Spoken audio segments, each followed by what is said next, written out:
I think where podcasts have tapped into what's typically been referred to as the manosphere is that it's more of a passive way of taking on information.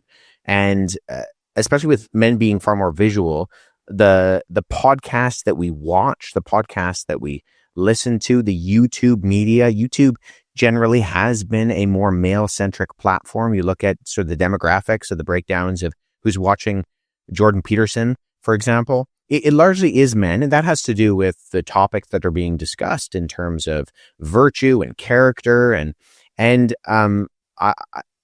how men in particular connect with that. I think is very different than women. I think we've also had a bit of a desert in terms of how the places that men can go for information in, the recent past, insofar as the podcasts have stepped into this place and they've given an open check for men who are looking for advice. And this goes into the lack of father figures that also are at play in far too many young men's lives. There aren't those type of character pouring into examples in their lives. And so they're looking towards the Jordan Petersons, they're looking towards the Konstantin Kissins, they're looking towards even some of the more negative spaces that are giving them what they think they need, like Dan mentioned, with, the Nick Fuenteses and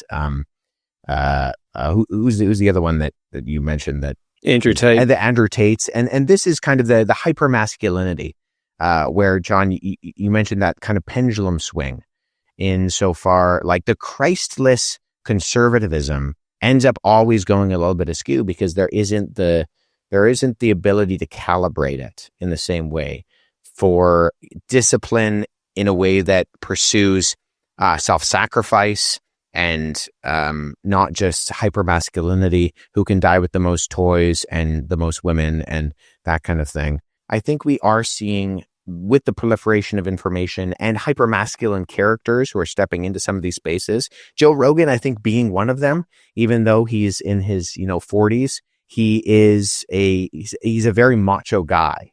He's very muscular. He's known as within the MMA community.